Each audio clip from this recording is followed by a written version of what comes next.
Today we wander with St. John the 23rd. His feast day is October 11th, and he's the patron saint of papal delegates, the Patriarchy of Venice, and the Second Vatican Council. You thought it would be a happy birthday, but you never thought it would be quite this happy. Between 3 grandparents, 1 godparent, an aunt, and a lazy big brother, your wallet has suddenly grown, about $70 fatter. So what are you going to do with your wealth? Let's see. You could go out and spend it all this afternoon. You might be able to get 1 new and 1 used video game with that kind of money. Until you remember last year. You saved a bunch of money, spent it all on a game you'd been wanting for a long time, then played through the game and beat it in 2 days. It was kind of fun, but really, all that money for just 2 days of entertainment? There's something else to consider, besides your past experiences. How about the future? In just a few weeks, your family is going to be taking a trip out west, and who knows what cool stuff you might find along the way. Sounds good. But then one more thing pops into your head. The present. More specifically, what Jesus is saying to you right this minute about that cash. What does he want you to do with that money anyway? Making decisions is tough. There's a lot to consider. You have to think about what the past has taught you.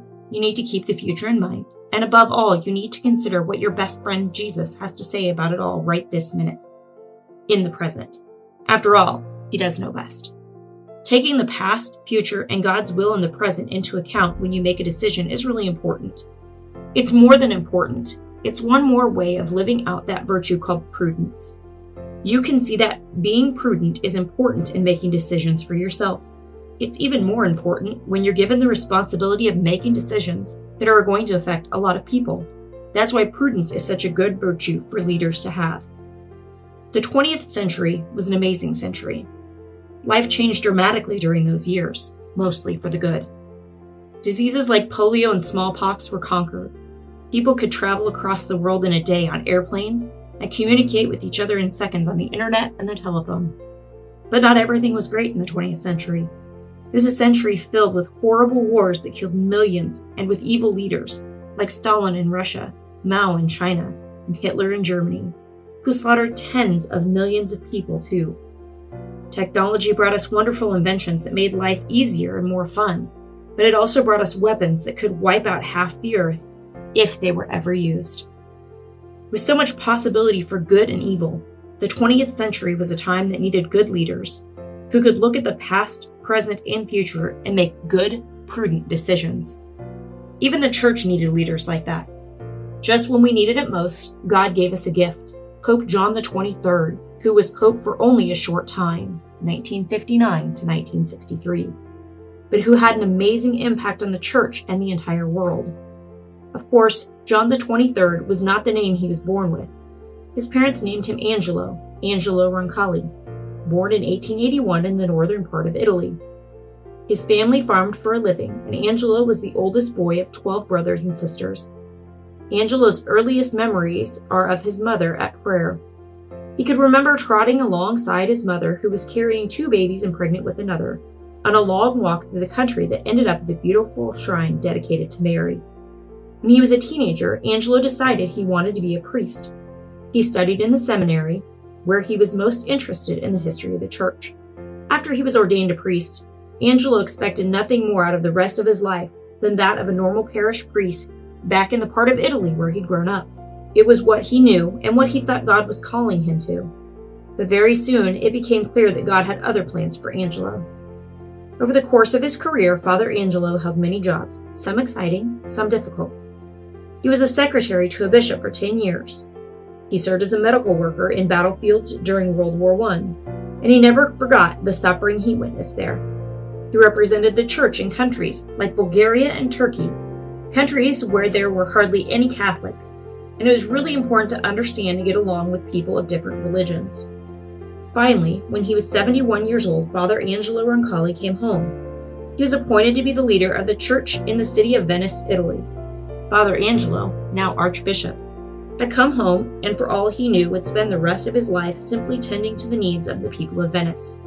But once again, God had something else in mind. In 1958, Pope Pius XII died. And as always happens when a pope dies, all the cardinals of the church gathered to elect a replacement.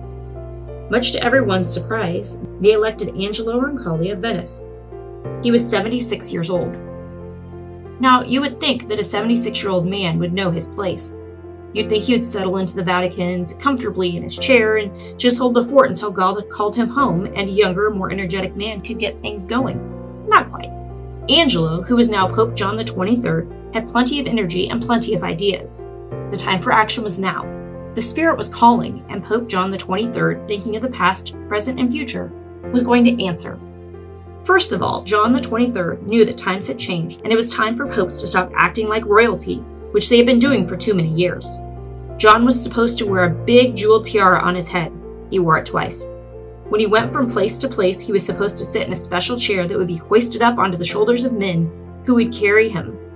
Even though John was a large man, and being carried would have been easier than walking, he usually preferred to walk. Reporters had to interview the previous pope while on their knees in front of him. John stopped that right away.